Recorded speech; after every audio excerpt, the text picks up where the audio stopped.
साथियों नमस्कार। मैं आर के अमोल अमोल 24 चैनल पर आपका हार्दिक स्वागत है। उत्तर प्रदेश या उत्तम प्रदेश हमेशा ही सुर्खियों में रहता है। इतना बड़ा प्रदेश है कि एक देश के बराबर है, आबादी भी मजे की है। तो ऐसी स्थिति में सुर्खियों में रहना कोई बेजा नहीं, लेकिन ऐसी सुर्खियां जिसका कोई औचित्य नहीं है, जो जनहित के विपरीत है और इस प्रदेश के माथे पर कलंक है, वो सही नहीं।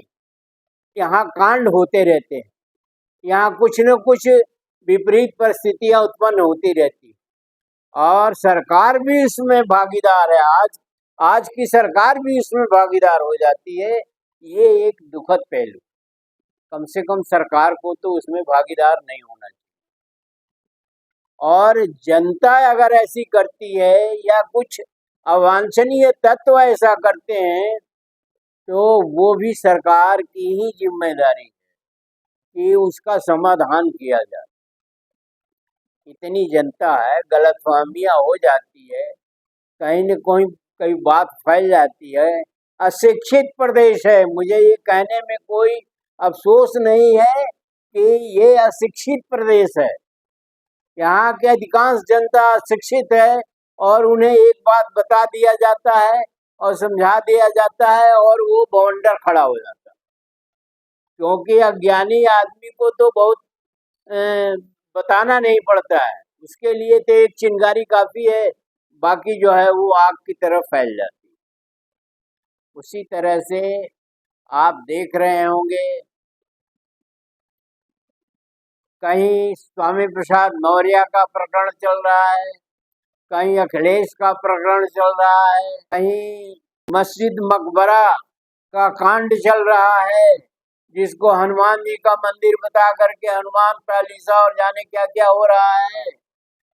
कहीं पुलिस मूक है, बिल्कुल मौन है, कहीं कुछ हो रहा है, कहीं कुछ हो रहा है और पूरा प्रदेश विद्वेलित है। कहीं विद्यालय बंद हो रहे हैं, कहीं मंदिरालय खुल रहे हैं। तो एक बड़ा ही अजीब सा सिनेरियो परिदृश्य जो है प्रदेश में उत्पन्न होता रहता है, हो रहा हमेशा होता रहता है।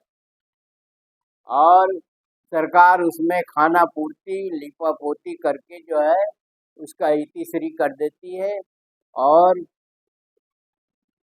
जनता अपने हिसाब से शांत हो जाती है।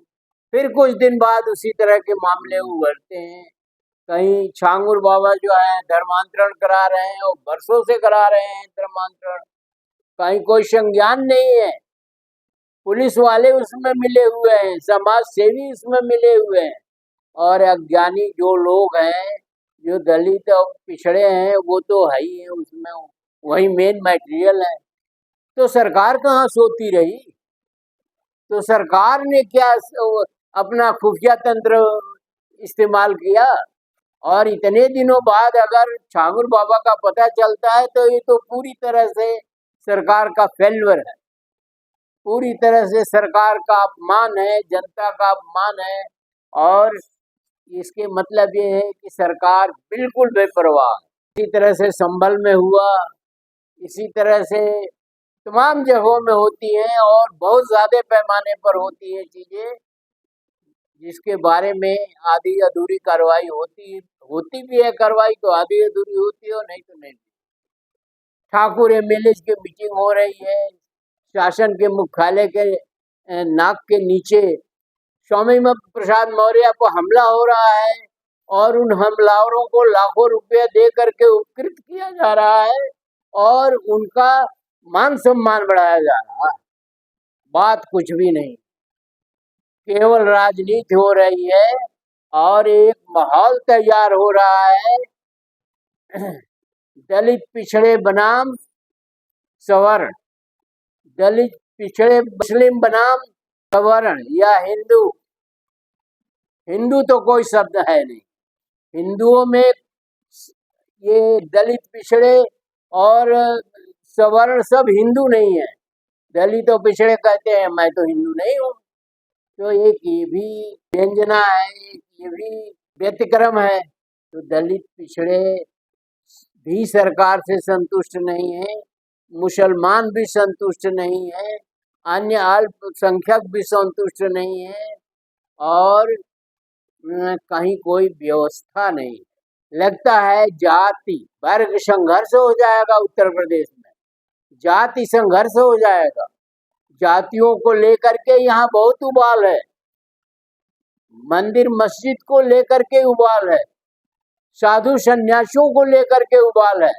ये साधु सन्यासी तो पूरी तरह राजनीति कर रहे हैं और किसी पार्टी विशेष के लिए काम कर रहे हैं। इन्हें कैसे साधु सन्यासी माना जाए? और ये यही नहीं कर रहे हैं, वो पूरी तरह से गुंडे ही कर रहे हैं, अभद्र भाषा का प्रयोग कर रहे हैं, अभद्र कार्रवाई कर रहे हैं, और सरकार मौन है। सरकार के नाक के नीचे ये सारी कार्रवाइयां हो रही हैं और सरकार मौन है। तो लोग कहते हैं सरकार का इसमें जो है सह है, कोई हस्तक्षेप नहीं है, पूरी तरह से सह है। और सरकार ये प्रदेश जो है विकास के रास्ते पर तो बहुत दिनों से चल रहा है। हमारा ख्याल है कि जल्दी ही जो है विकास संपन्न हो जाएगा इस प्रांत। पड़ोसी प्रांत बिहार की भी यही स्थिति है। तो ऐसी स्थिति में इसका उपाय क्या है? क्या उत्तर प्रदेश की स्थिति ऐसे ही रहेगी?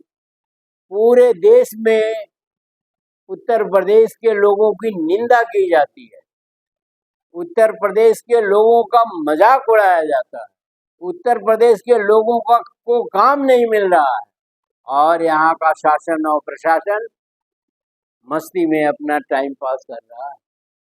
तो ऐसी स्थिति में यह सही नहीं है कि इतने पैसे लगा करके, इतना समय लगा के अगर सरकार का गठन किया जाए और वो सरकार सुचारू रूप से काम न करे और अराजकता की स्थिति प्रदेश में पैदा हो जाए और अपनी पीठ खुद ही थपथपाया जाए और लोगों को ये बताया जाए कि ये सबसे उत्तम प्रदेश है और यहाँ लॉ एंड ऑर्डर जो है बहुत अच्छा है, परंतु ऐसा है नहीं। कहने को तो राजनीतिज्ञ कुछ भी कहें, यहाँ का प्रशासन भी निकम्मा है, यहाँ की प्रशासन की बहुत सारी शिकायतें हैं और उनको नियंत्रण करने वाला कोई नहीं है, और चारों तरफ अराजकता की स्थिति। लोग बाग उत्तर प्रदेश से पलायन कर रहे हैं, लोग बाग उत्तर प्रदेश में रहना पसंद नहीं करते, जिसकी मजबूरी है वहीं रहते हैं। तो ऐसी स्थिति में सरकार को चेतना चाहिए, सरकार को इसके लिए ठोस उपाय करना चाहिए ताकि प्रदेश की इज्जत तो बची रहे। कहीं ठाकुर बनाम राजभर है, कहीं ब्राह्मण बनाम यादव है, कहीं ठाकुर बनाम मौर्य है, कहीं कुछ है, कहीं कुछ है, कहीं दलित है। इसका क्या मतलब हुआ? और स्वयं शासन सत्ता में बैठे हुए लोग नए नए नारे देंगे कि बटेंगे तो कटेंगे, और कुर्सी भी धुलवा रहे हैं गंगा जल से। तो ऐसी स्थिति में इसमें महती सुधार की आवश्यकता है, और कम से कम जो इस प्रदेश में लोग 24 करोड़ लोग रहते हैं, उनकी अस्मिता इस प्रदेश से जुड़ी हुई है, उनका सारा चीज इस प्रदेश से अपेक्षित है। तो जनहित में इन सब चीज़ों का निवारण किया जाना चाहिए और जातिगत विद्वेष, जातिगत कार्यवाहियाँ पर रोक लगाई जानी चाहिए।